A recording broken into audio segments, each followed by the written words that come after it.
Dieu, nous te disons merci, Seigneur. Seigneur Jésus, maintenant nous voulons ouvrir ta parole. Nous te prions de nous donner quelque chose, Seigneur Jésus, qui va bénir nos âmes. Nous t'abandonnons ces moments. Viens au milieu de nous. Accorde-nous ta parole. Ouvre ma bouche, Seigneur. Ouvre aussi l'attendement de tes enfants. Nous chassons tout ce que Dieu t'a mis. Au nom de Jésus-Christ. Amen. Amen. Amen. Amen. Que Dieu bénisse. Amen. Nous allons prendre nos Bibles dans le livre de Hébreux, Hébreux chapitre 10.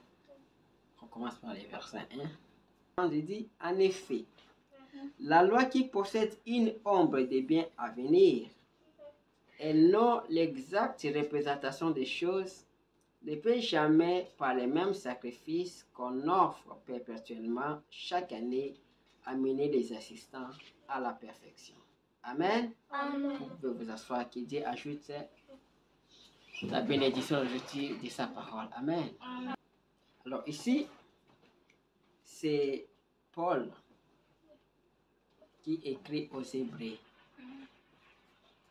C'est ce qu'on appelle épître aux Hébreux. Amen. Amen. Alors dans ce livre des Hébreux, Paul est en train de montrer aux Hébreux la différence qu'il y a entre la grâce et la loi.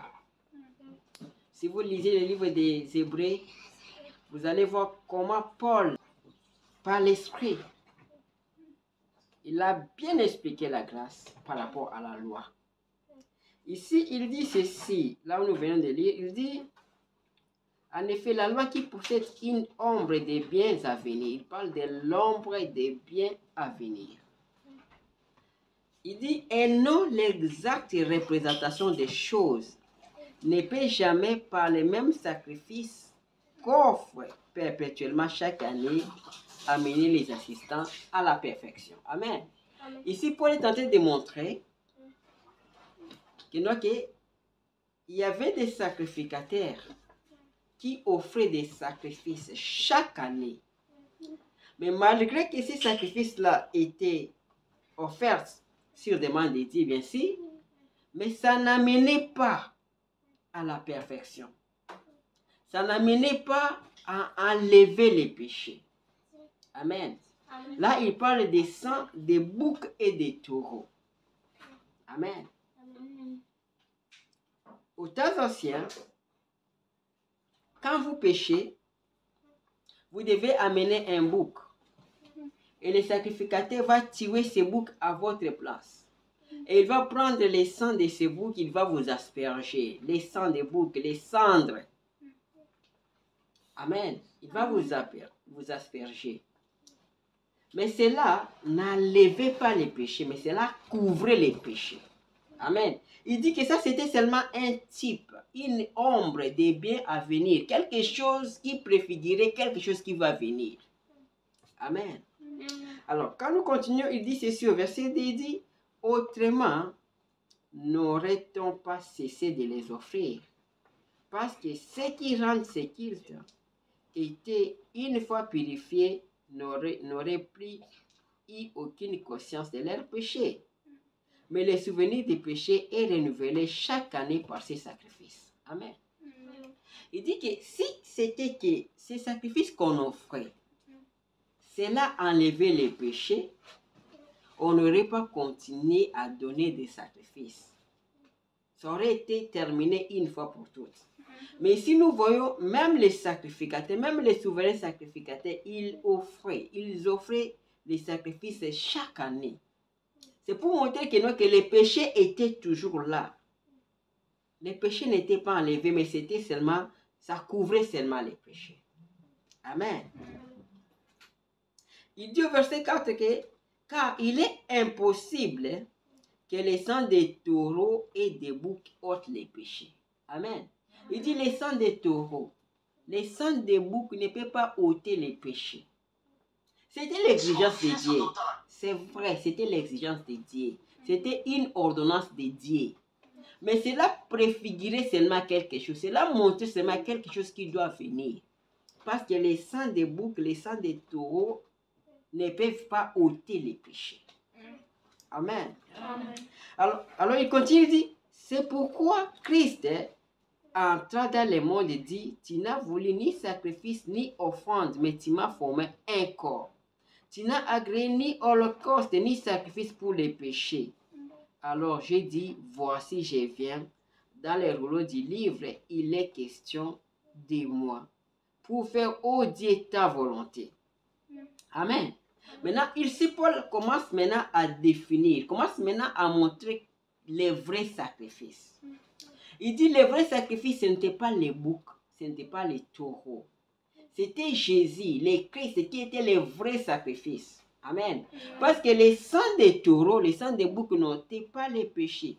C'était plutôt les sangs de Christ qui ôtent les péchés. Amen. Et les sacrificateurs, au temps ancien, ils offraient les sacrifices chaque année. Amen. Ils partaient au temple, ils donnaient des sacrifices chaque année. Amen. Mais cela n'ôtait pas les péchés. Il fallait que les vrais sacrifices puissent venir. C'est pourquoi il a parlé de l'ombre, de la loi de l'ombre, des choses à venir. Amen. Nous allons continuer. Il dit, c'est en vertu de cette volonté que nous sommes sanctifiés par l'offrande du corps de Jésus-Christ une fois pour toutes. Il dit, mais contrairement à Jésus-Christ, amen. Contrairement à Jésus-Christ, il dit, quand Jésus-Christ s'est offert lui-même comme sacrifice, cela était seulement une seule fois. Une seule fois et pour toutes. Amen. Alors, si nous allons un peu remonter à haut, je peux même prendre les chapitres 8 et 7 de toujours des Hébreux. Amen. Alors, nous allons essayer de parler de la grâce par rapport à la loi. Nous allons essayer de parler des sacrificateurs d'autrefois par rapport au vrai sacrificateur qui est le Seigneur Jésus-Christ. Amen. Amen. Nous allons prendre le chapitre 7. On peut même commencer au verset 8. Il est dit ceci. Et ici, ceux qui perçoivent la dîme sont des hommes mortels. Mais là, c'est celui dont il est attesté qu'il est vivant. De plus, Lévi qui perçoit la dîme l'a payé pour ainsi dire par Abraham, car il était encore dans les reins de son père, lorsque Melchisédek alla au devant d'Abraham. Si donc, verset 11, si donc la perfection avait été possible par les sacerdoces lévitiques, car c'est sur ces sacerdoces que repose la loi donnée au peuple, qu'était-il encore besoin qu'il parie un autre sacrificateur selon l'ordre de Melchisédek et non selon l'ordre d'Aaron? Alors ici, il est en train de parler de Lévi. Amen. Au temps ancien, les sacrificateurs étaient des Lévis. C'était des Lévis qui étaient des sacrificateurs. Amen. Pour être sacrificateur, il faut être de la tribu de Lévi. Amen. C'était eux les sacrificateurs. Et parmi les sacrificateurs, il y avait les souverains sacrificateurs. C'est-à-dire, dans les groupes de sacrificateurs, il y avait un sacrificateur qui était élevé au-dessus des autres sacrificateurs. C'est lui qu'on appelait les souverains sacrificateurs, comme les chefs des sacrificateurs. Amen. Alors maintenant, lui, les souverains sacrificateurs, pour entrer au temple, même les temples dont on parle ici, on dit toujours que les temples là, c'était fait à l'image du temple que Moïse avait vu au ciel. Amen. C'est-à-dire, tout ce qui était sur la terre avait toujours des représentations au ciel. C'était toujours des types. Amen. Amen. Alors, les temples là, dont les sacrificateurs allaient pour donner des sacrifices, avaient trois parties. Amen. Il y avait la partie qu'on appelle la parvis extérieure. La parvis extérieure, c'est là où se trouvaient les peuples. Amen. Ça dit que les gens qui viennent à l'église, ils étaient dans les parvis extérieures. À part ça, il y avait aussi la partie qu'on appelait les lieux saints. Les lieux saints, c'était là où il y avait les autres sacrificateurs qui faisaient les services dans l'église. Amen. À part les lieux saints, il y avait aussi la partie qu'on appelle les saints des saints. Les saints des saints, c'était la troisième partie, où c'était seulement les souverains sacrificateurs qui entraient là-bas une seule fois par an. Amen. Et quand il entrait là-bas, il amenait les péchés du peuple. il amenait l'offrande pour les péchés du peuple et l'offrande pour son propre péché. Amen. Il fallait qu'il puisse aller là-bas chaque fois, chaque année. Amen. Mais cela n'ôtait pas les péchés, mais cela couvrait seulement les péchés. Amen. Alors là, quand on parle des temples, là, d'abord c'est le chapitre 9. Nous allons encore revenir pour parler des sacrificateurs. Au chapitre 9, verset 1, il dit ceci. La première alliance avait aussi des ordonnances relatives au culte et les sanctuaires terrestres. Amen. Il dit la première alliance. Quand on parle de la première alliance ici, c'est l'alliance de Lévi ou les sacerdoces de Lévi. On appelle ça sacerdoce de Lévi ou sacerdoce d'Aaron. Amen. Donc, pour être sacrificateur, à cette époque-là, il faut être seulement de la famille ou de la tribu de Lévi. Vous voyez? C'est-à-dire qu'il faut être de la famille de Lévi. Et pour être souverain sacrificateur, il faut qu'on soit choisi. On vous choisit dans votre assemblée, on vous choisit comme souverain sacrificateur. Amen. Alors, il dit ici, verset 1, il dit, la première alliance avait aussi des ordonnances relatives au culte et les sanctuaires terrestres. Un tabernacle fut en effet construit dans la partie antérieure, appelée les lieux saints, et étaient les chandeliers, la table et les pains de proposition. Amen. Il est en train de montrer maintenant dans les tabernacles. Les tabernacles avaient trois parties. La première partie, il y avait la partie extérieure, où c'était les peuples. À l'intérieur, c'est-à-dire là, c'était séparé avec les rideaux. Il y avait la partie qu'on appelle les lieux saints. Et dans les lieux saints, c'était là où il y avait les chandeliers, il y avait la table et les pains de proposition.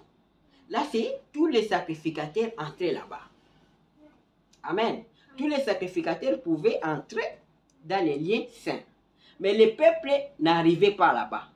Les peuples étaient seulement restés dans les lieux qu'on appelle les parvis extérieurs. C'est-à-dire que c'est comme si il y a une salle où il y a trois parties. On a réparti par trois.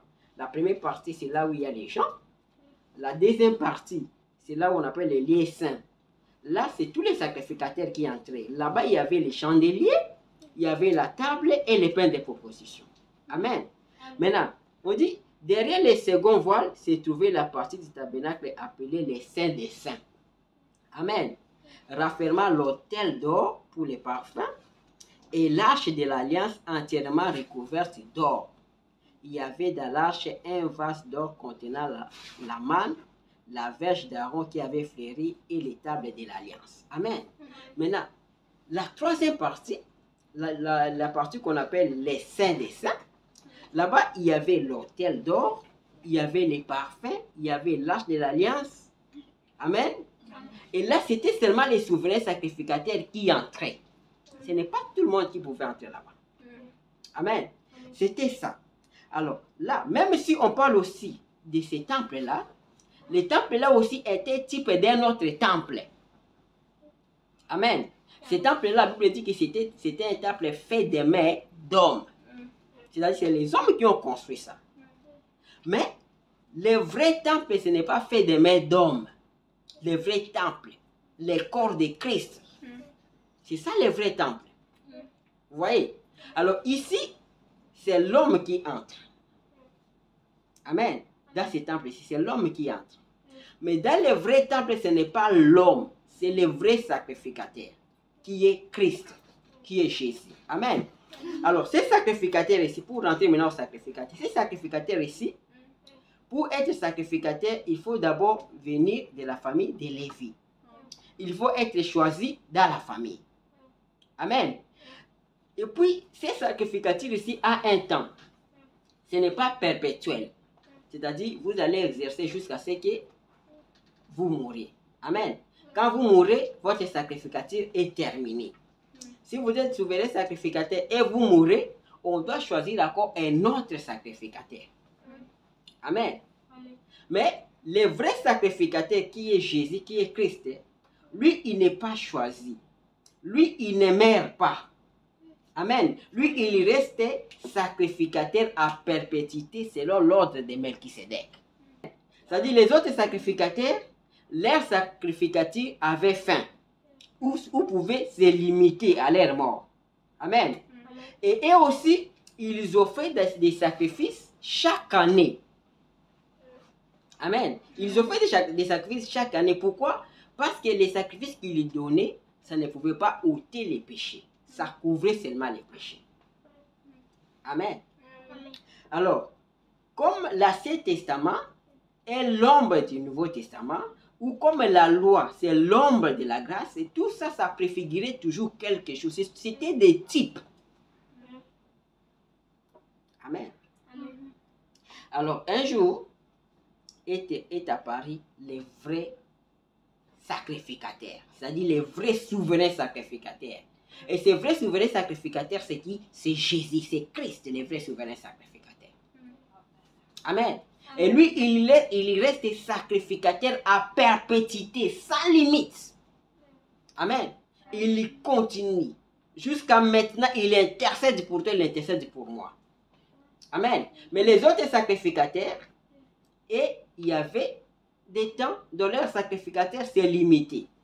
Et est entré dans les lieux saints chaque année. Amen. Mais Jésus est entré seulement une seule fois pour toutes. Amen.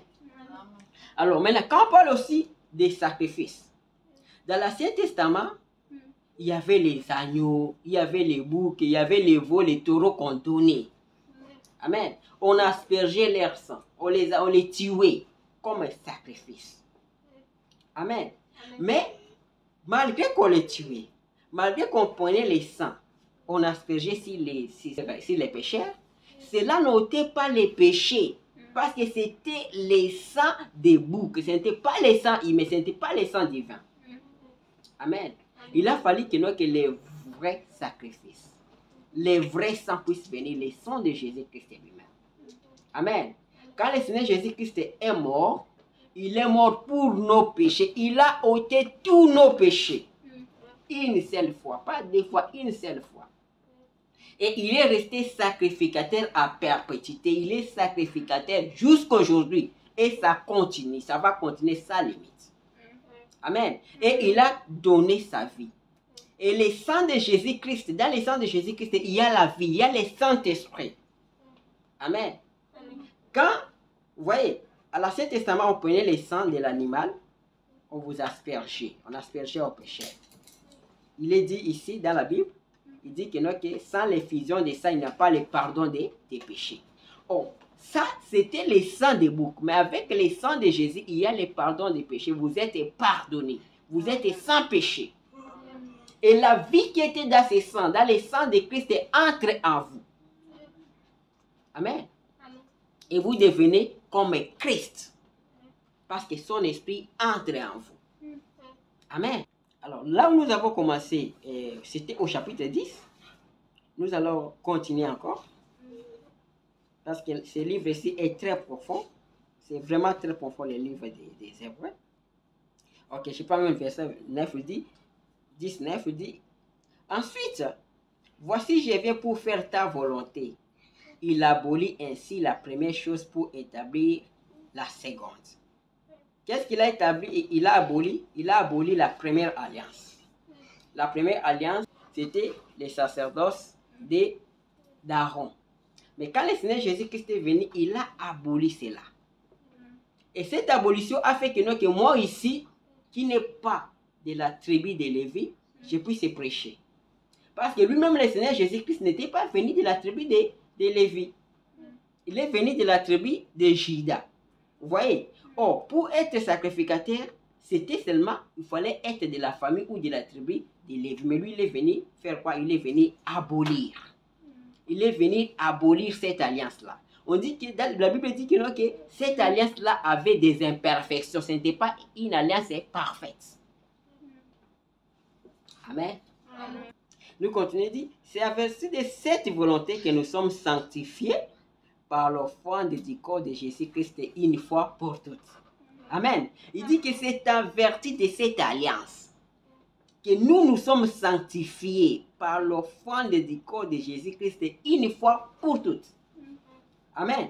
Ce n'est pas que notre sacrificateur ou notre souverain sacrificateur va encore offrir un autre sacrifice. Non, une fois pour toutes. Ce qu'il avait fait au calvaire, c'est fini. Amen.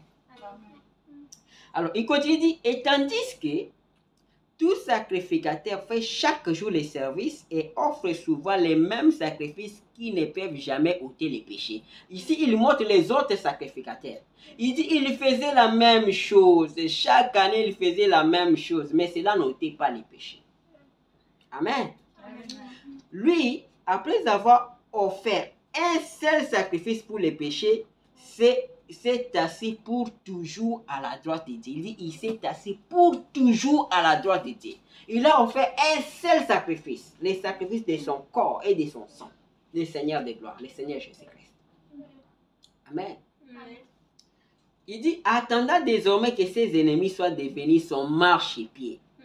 Car par une seule offrande, il a amené à la perfection pour toujours ceux qui sont sanctifiés. Il dit par une seule offrande, il nous a amené pour toujours, amen, à la perfection. Nous qui étions sanctifiés par le sang de Christ. Amen. Donc, ceux à qui on les avait aspergé les sangs des bouquets de taureaux par Moïse, ils n'étaient pas sanctifiés, mais nous sommes sanctifiés. Amen. Alors, regardez maintenant une chose, comme la question que Frère Branham se pose. Il dit, regardez ces gens qu'on les aspergeait les sangs des bouquets de taureaux, les exploits qu'ils ont faits. Amen. Regardez, on peut parler de Samson, on peut parler de David, on peut parler des autres là. C'était seulement sous les sangs des boucs et des taureaux, ils ont fait des exploits.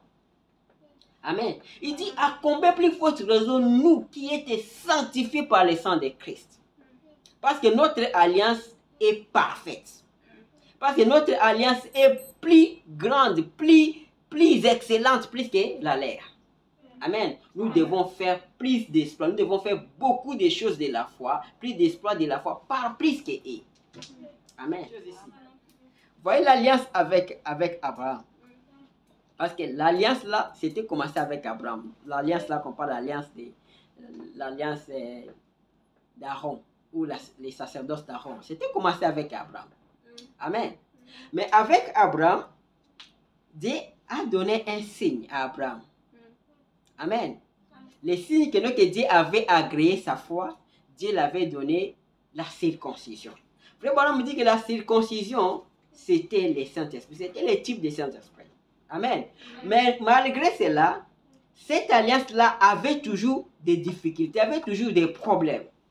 Amen. C'est pourquoi Dieu a dit que je vais abolir, je vais faire une nouvelle alliance avec mon peuple, une nouvelle alliance. Écoutez l'alliance.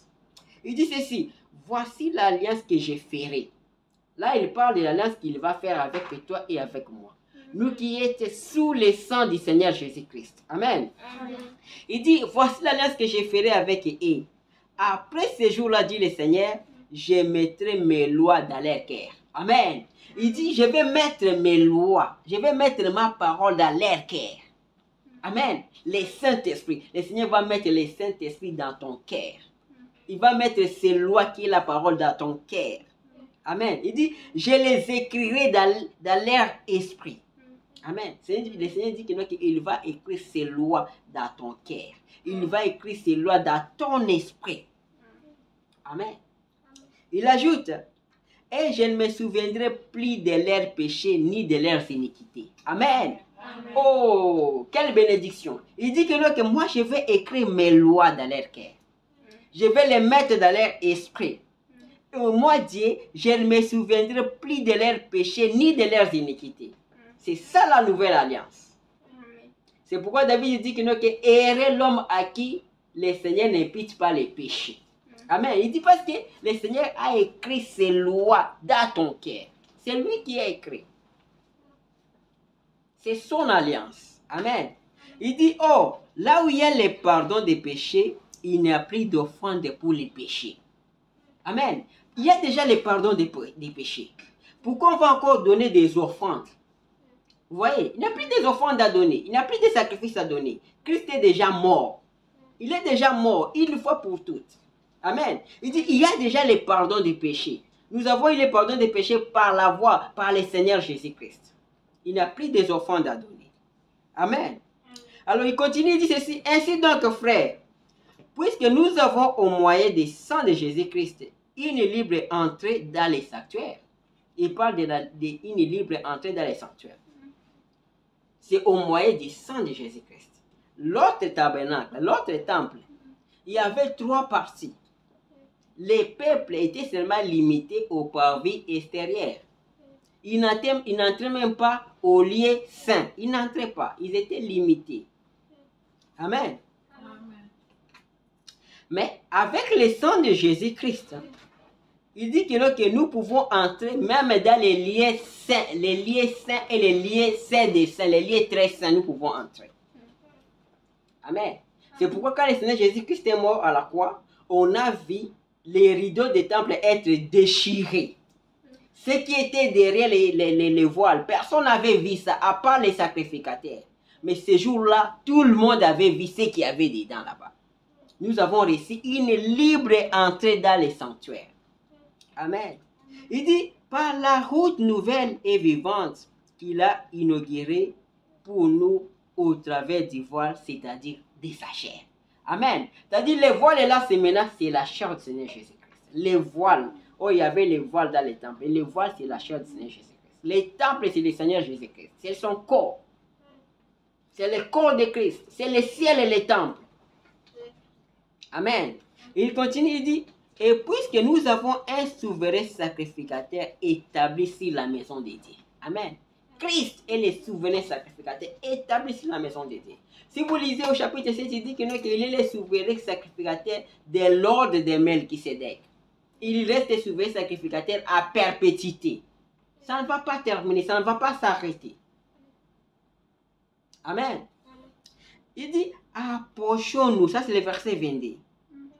Il dit, approchons-nous avec un cœur sincère dans la plénitude de la foi, le cœur purifié d'une mauvaise conscience et le corps lavé d'une eau pure. Il dit, nous devons nous approcher. Si vous continuez la lecture, vous allez voir, il dit que approchez-vous avec vos problèmes, avec vos péchés, approchez-vous. Amen. Avec un cœur pur, avec un cœur sincère. Il est toujours là, il est toujours prêt à vous aider. Il est toujours prêt à vous soutenir. Il est notre souverain sacrificateur. Il intercède pour nous. Amen. Il dit, car si nous péchons volontairement, après avoir reçu la connaissance de la vérité, il ne reste plus de sacrifice pour les péchés. Amen. Ici maintenant, Paul commence à montrer les conséquences. Il dit que regardez, avec la loi de Moïse, amen, il dit, avec la loi de Moïse, si quelqu'un violait la loi de Moïse, il dit, il mourrait, on l'a tué. Amen. Il dit, si la loi de Moïse, qui n'était pas parfaite, en violant ça, la personne était tuée, était condamnée à la mort. Il dit, à combien plus forte raison quand nous avons reçu la loi de Christ. Amen. Il dit, car si nous péchons volontairement après avoir reçu la connaissance de la vérité, il ne reste plus de sacrifice pour les péchés. Verset suivant dit, celui qui a violé la loi de Moïse meurt sans miséricorde sur la déposition de 2 ou de 3 témoins. Maintenant, il continue, dit, de quel pire châtiment penserez-vous que sera jugé digne celui qui aura foulé aux pieds le Fils de Dieu, qui aura tenu pour profane les sangs de l'alliance par lesquels il a été sanctifié et qui aura outragé l'esprit de la grâce. Amen. Il dit, ça c'est l'esprit de la grâce. Si avec la loi de Moïse, quand on violait la loi de Moïse, la personne était condamnée à mort. Il dit, à combien plus forte raison c'est lui qui va violer la loi de Christ. Amen. Peut-être vous direz que non, que personne ne m'a tué, mais tu es déjà mort. Tu es mort spirituellement. Quand vous violez la loi de Christ, vous êtes mort. Amen. Alors, nous allons prendre encore les livres des Romains. Les livres des Romains chapitre 8. Écoutez comment Paul est en train de renchérir. Amen. Là, il a montré la grâce par rapport à la loi. Il a montré la grâce par rapport à la loi. Mais là, il va encore renchérir dans les livres des Romains. Amen. Il dit ceci, verset 1. Il n'y a donc maintenant aucune condamnation pour ceux qui sont en Jésus-Christ. Amen. Il dit pour ceux qui sont en Jésus-Christ, il n'y a aucune condamnation. Amen. pour ceux qui sont lavés, pour ceux qui sont sanctifiés, en Jésus-Christ, il n'y a aucune condamnation. Pour ceux qui ont le Saint-Esprit, il n'y a aucune condamnation. Pour ceux à qui le Seigneur a écrit la loi de Dieu, dans leur cœur, dans leur esprit, il n'y a aucune condamnation. Amen.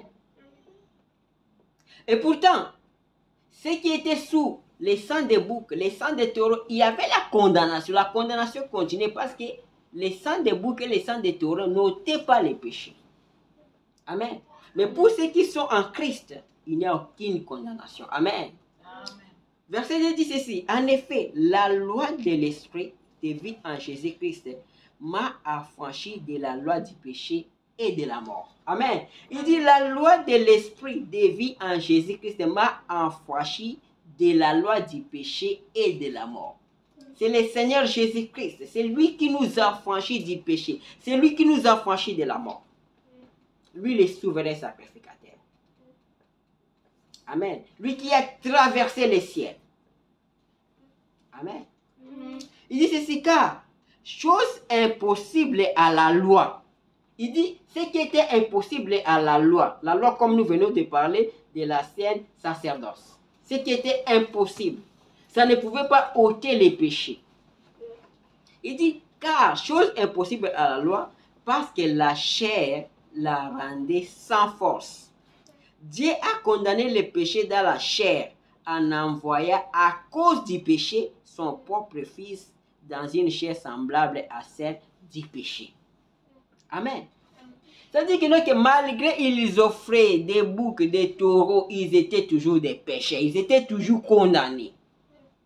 Alors pour ôter les péchés, Dieu a envoyé son propre fils qui a porté les corps semblables à celles des humains pour ôter les péchés. Amen.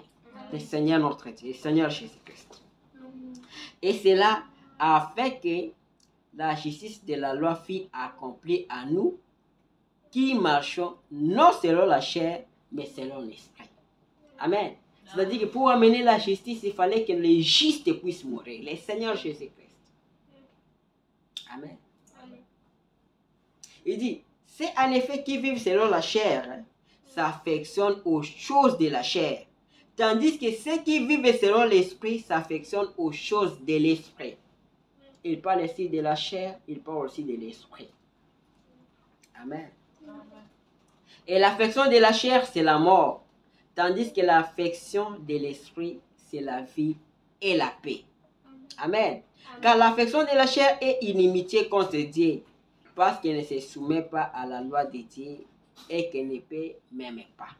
Amen. Or, ceux qui vivent selon la chair ne sauraient plaire à Dieu. Amen. Il dit que si nous vivons selon la chair, on ne peut pas plaire à Dieu. Il dit que sans la foi, nul n'est agréable à Dieu. Tant que nous allons vivre selon la chair, on ne peut pas plaire à Dieu.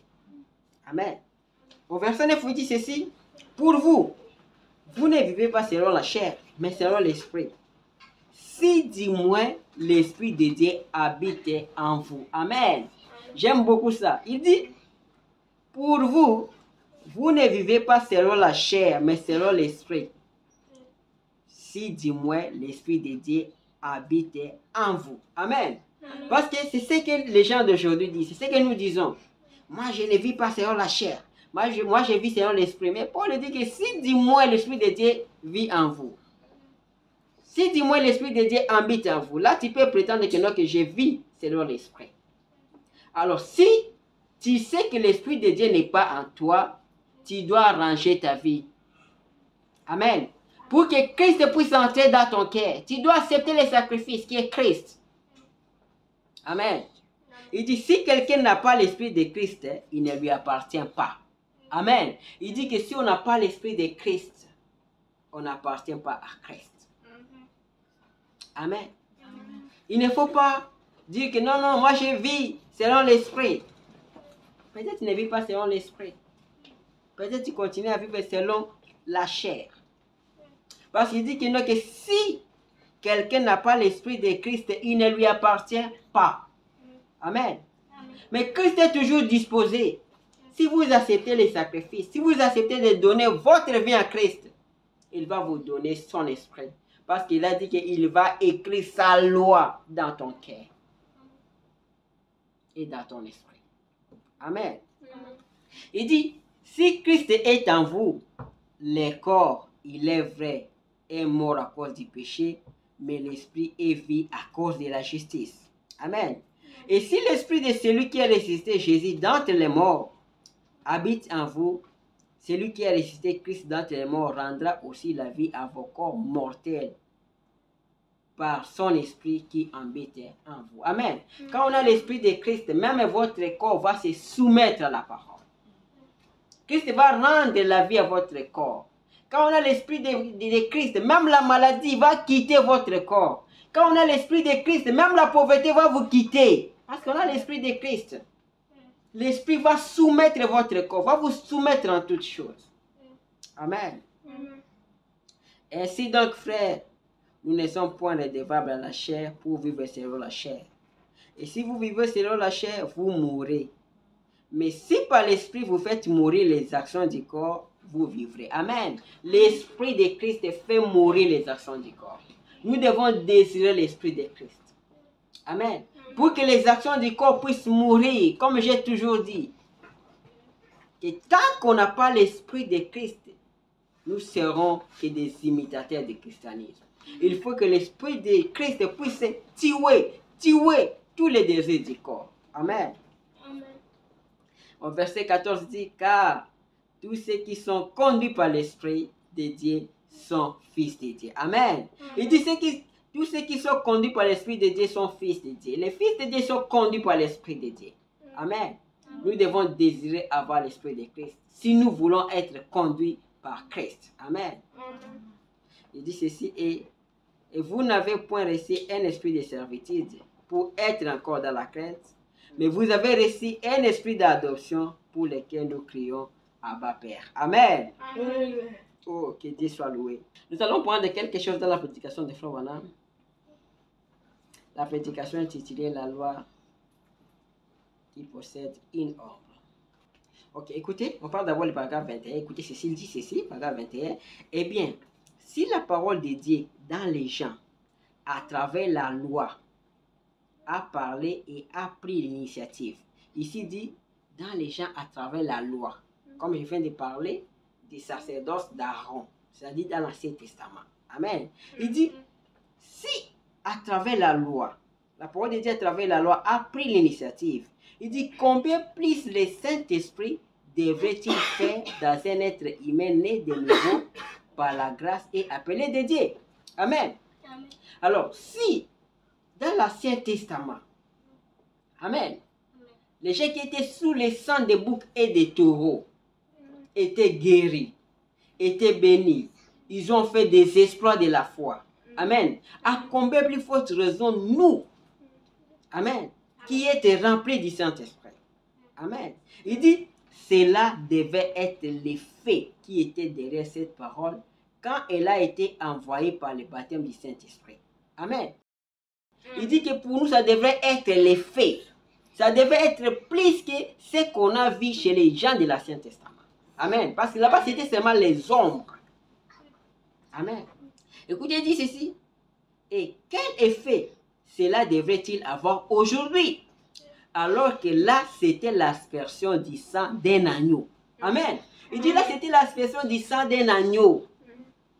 Amen. Avec le sang de l'agneau, nous avons vu des miracles, nous avons vu de grandes choses.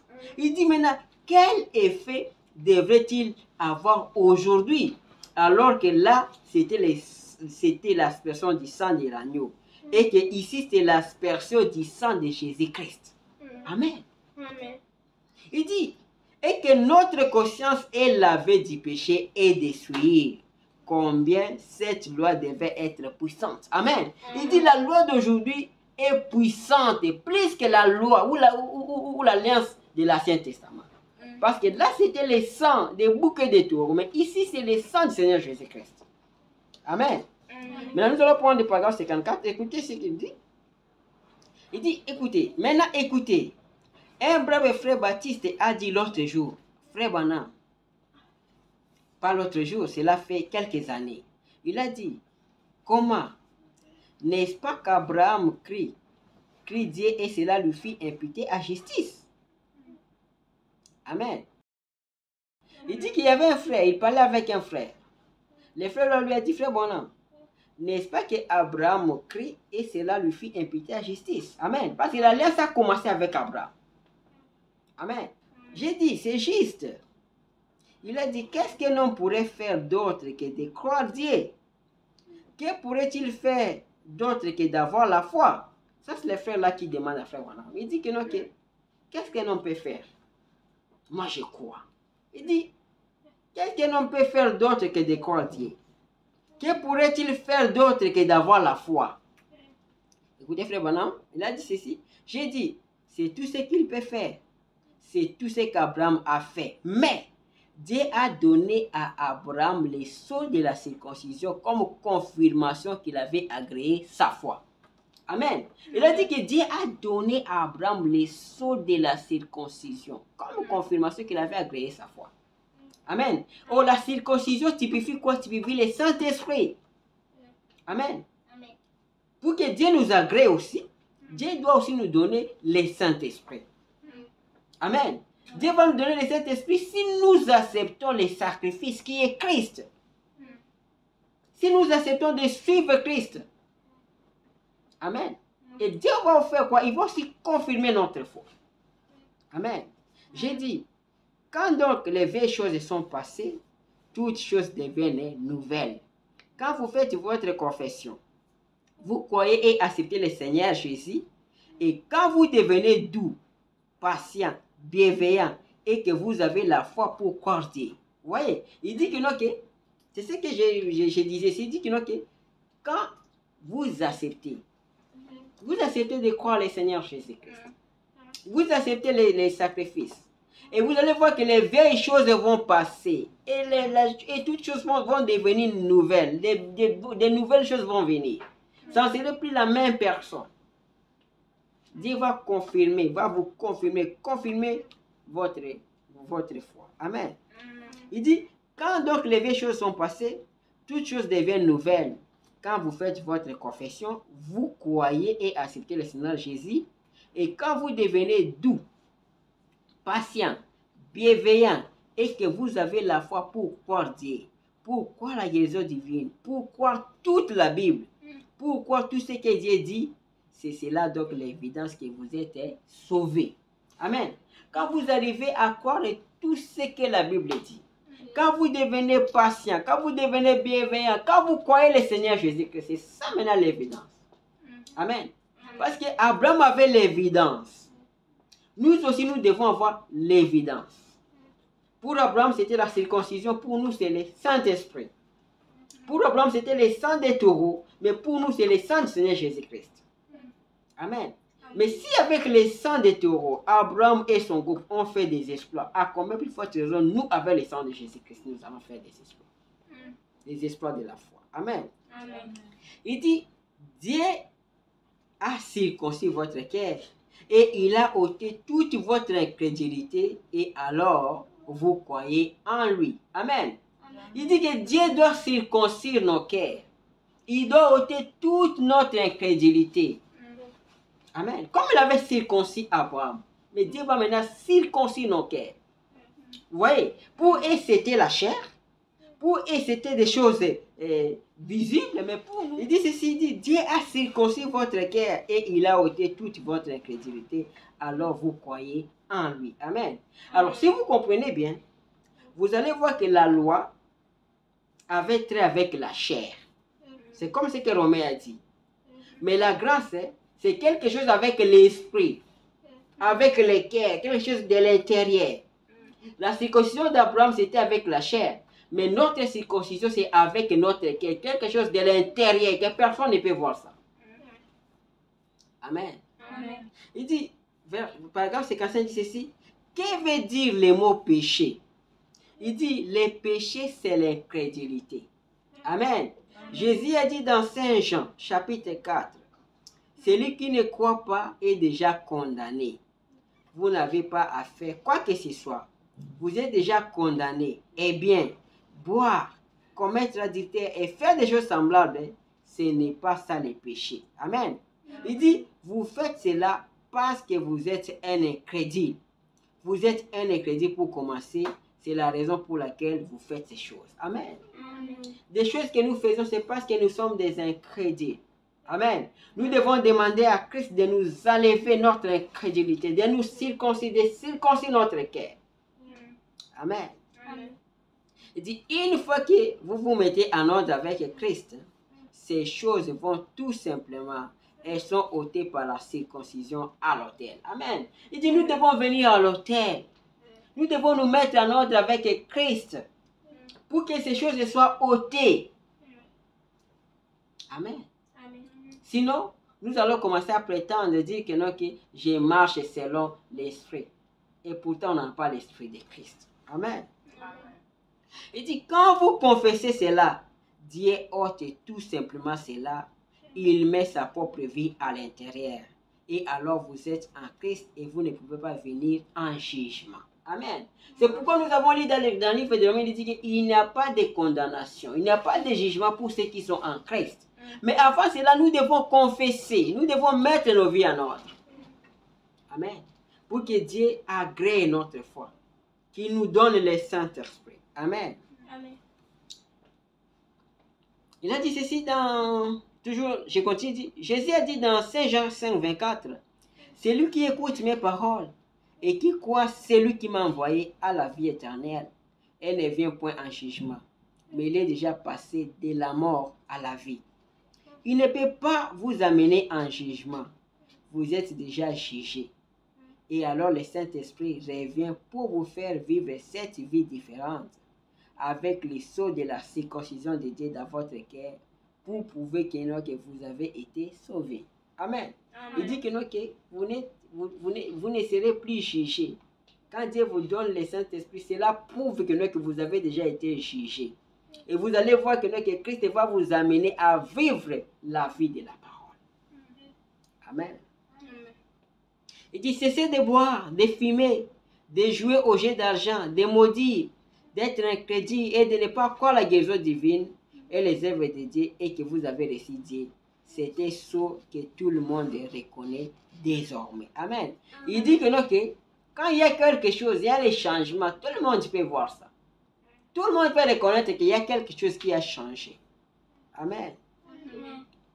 Il a dit que l'évidence que vous avez la vie de Christ, c'est que vous avez le Saint-Esprit. Amen. Quand vous avez Christ à l'intérieur, Christ va ôter toutes les choses du monde. Amen. Amen. Que le Seigneur vous bénisse. Amen. Nous allons prier. Nous allons parler au Seigneur Jésus-Christ. Nous allons méditer sur ce que nous avons écouté, sur ce que le Seigneur nous a parlé. Nous allons méditer sur cela. Et nous allons lui demander de nous aider, de nous donner le Saint-Esprit, d'approuver notre foi comme il avait fait avec Abraham. Qu'il puisse agréer nos foi en nous donnant le Saint-Esprit. Nous devons venir à son autel pour confesser nos péchés, confesser nos iniquités et demander lui qu'il nous donne son esprit afin qu'il puisse entrer à nous et que lui seul puisse vivre sa vie. Nous allons prier.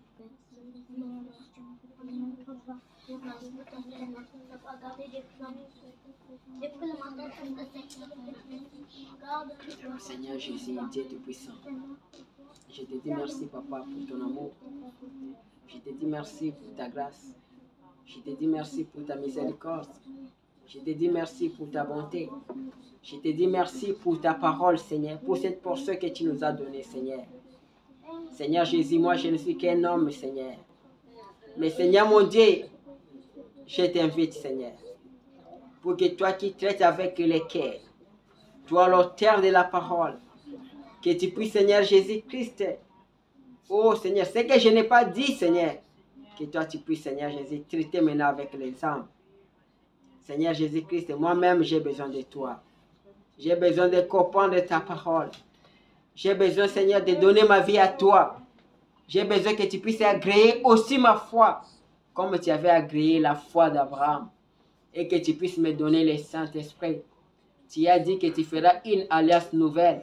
Tu as dit que tu vas écrire ta loi dans mon cœur, dans mon esprit, Seigneur. J'ai besoin de toi, Seigneur. Bénis la parole que nous avons écoutée. Que cela puisse, Seigneur Jésus-Christ, pardonner nos péchés. Que cela puisse, Seigneur, ôter nos péchés, Seigneur. Que cela puisse, Seigneur, ôter les maladies au milieu de nous. Que cela puisse nous bénir. Que cela puisse nous accorder le désir de nos cœurs. Seigneur Jésus, nous avons besoin de toi. Aide-nous, Seigneur. Notre prière, Seigneur Jésus-Christ, que notre maison, Seigneur, soit toujours consacrée pour toi. Consacrée toujours pour ton service, Seigneur. Aide-nous, Seigneur. Aide ma femme, aide mes enfants, Seigneur. Bénis aussi ceux qui vont écouter, oh Seigneur Jésus-Christ, cette prédication, Seigneur. Que cette grâce que tu nous donnes ici, que tu puisses aussi les donner, Seigneur. Nous nous remettons à toi, Seigneur. Bénis, Seigneur Jésus-Christ, cette semaine qui va commencer. Oh Seigneur, que tu puisses nous conduire, comme nous avons écouté que tes enfants, ceux qui ont l'esprit de Christ, sont conduits par l'esprit. Oh Seigneur Jésus, que tu puisses nous conduire dans les succès, nous conduire, Seigneur Jésus-Christ, oh, dans la bénédiction, nous conduire, Seigneur, dans la victoire. Oh Seigneur, nous nous abandonnons à toi. Merci pour ta présence, merci pour ta parole, au nom de Jésus-Christ. Amen.